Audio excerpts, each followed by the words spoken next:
സർവകലാശാല നിയമം ഭേദഗതി ചെയ്യാനുള്ള 2ാം നമ്പർ ബില്ല് നിയമസഭയിൽ അവതരിപ്പിക്കാൻ ഗവർണറുടെ അനുമതി. ബില്ല് മലയാളത്തിലായതിനാൽ ഇംഗ്ലീഷ് പരിഭാഷ ഗവർണർ തേടിയതാണ്. അനുമതി വൈകാൻ കാരണം പ്രശാന്ത് കൃഷ്ണ വിവരങ്ങൾ നൽകും. പ്രശാന്ത്, നേരത്തെ അവതരിപ്പിക്കാൻ നീക്കം നടത്തിയിട്ടുള്ള ബില്ലാണ്. ഇതിപ്പോൾ എന്താണ് ഗവർണറുടെ അനുമതി ലഭിക്കുന്നത്? എങ്ങനെയാണ്, എന്തൊക്കെയാണ് ഇനി ഉണ്ടാകുന്ന നടപടിക്രമങ്ങൾ? സ്വകാര്യ സർവകലാശാല ബില്ലിനൊപ്പം തന്നെ സർവകലാശാല നിയമ ഭേദഗതി, മറ്റു ചില സർവകലാശാലകളുടെ നിയമ ഭേദഗതി ബില്ല് കൂടി കഴിഞ്ഞ 2 ദിവസം മുൻപ് നിയമസഭയിൽ അവതരിപ്പിച്ചിരുന്നു.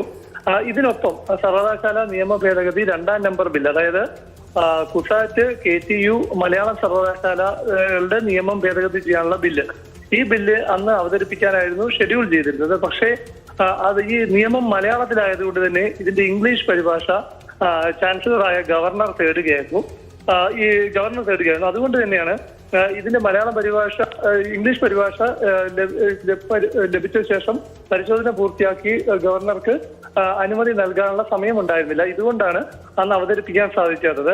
ഈ സ്വകാര്യ സർവകലാശാല ബില്ലിന്റെയും സർവകലാശാല നിയമ ഭേദഗതി ബില്ലിന്റെയും ബില്ല് അവതരിപ്പിച്ചതിന് ശേഷം ഉന്നത വിദ്യാഭ്യാസ മന്ത്രി R ബിന്ദുവും നിയമമന്ത്രി P രാജീവും ഗവർണറെ രാജ്ഭവനിൽ ചെന്ന് കണ്ട് കാര്യങ്ങൾ വിശദീകരിച്ചിരുന്നു. ഇതിന്റെ ഇംഗ്ലീഷ് പരിഭാഷ അടക്കം സർക്കാർ തലത്തിൽ കൈമാറുകയും ചെയ്തിരുന്നു. ഇതിന്റെ അടിസ്ഥാനത്തിൽ പരിശോധനകൾ പൂർത്തിയാക്കിയാണ് ഗവർണർ ഇപ്പോൾ ഈ ബില്ല് അടുത്ത നിയമസഭാ സമ്മേളനത്തിൽ തന്നെ അവതരിപ്പിക്കാനുള്ള അനുമതി നൽകിയിട്ടുള്ളത്. ഏതായാലും ചാൻസലറായ ഗവർണർക്ക് ചില അധികാരങ്ങൾ ബില്ലിൽ കുറയുന്നുണ്ട് എന്ന വിമർശനമുണ്ട്. ഒപ്പം തന്നെ പ്രോ ചാൻസലറായ ഉന്നത വിദ്യാഭ്യാസ മന്ത്രിക്ക് അധികാരങ്ങൾ കൂടുതൽ കിട്ടുന്നു എന്ന അടക്കമുള്ള വിമർശനങ്ങൾ ശക്തമായിരിക്കെ ഇക്കാരണങ്ങൾ കൊണ്ടാണ് ബില്ലിന്റെ അവതരണാനുമതി ഗവർണറുടെ ഭാഗത്തുനിന്ന് വൈകിയത് എന്ന ചില നിരീക്ഷണങ്ങൾ ഉണ്ടായിരുന്നു. പക്ഷേ അത്തരം കാര്യങ്ങളെല്ലാം തന്നെ ബില്ല് പാസ്സാക്കി ഗവർണറുടെ മുന്നിലേക്ക് ഒപ്പിടാൻ വരുന്ന ഘട്ടത്തിൽ ഗവർണർക്ക് തീർച്ചയായും അതെല്ലാം പരിശോധിക്കാൻ അവസരവുമുണ്ട്. ഏതായാലും അത്തരം കാരണങ്ങൾ കൊണ്ടല്ല, സാങ്കേതികമായ കാരണം, അതായത് ബില്ല് മലയാളത്തിലാണ്, ഇംഗ്ലീഷിൽ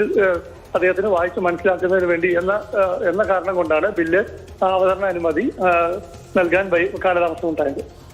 അത് ഉയർന്നു വന്നിരിക്കുന്ന വിമർശനങ്ങൾക്ക് അപ്പുറത്തേക്ക് ഇതിന്റെ സാങ്കേതികമായിട്ടുള്ള തടസ്സമാണ് ഇതിൽ ഗവർണർ അനുമതി നൽകാൻ വൈകിയതെന്നുള്ളത് വ്യക്തമാവുകയാണ്. ചാൻസലർ എന്തായാലും ഈ ബില്ല് അവതരിപ്പിക്കാനുള്ള അനുമതി നൽകിയിരിക്കുന്നു. പ്രശാന്ത് കൃഷ്ണ വിവരങ്ങൾ നൽകിയത്.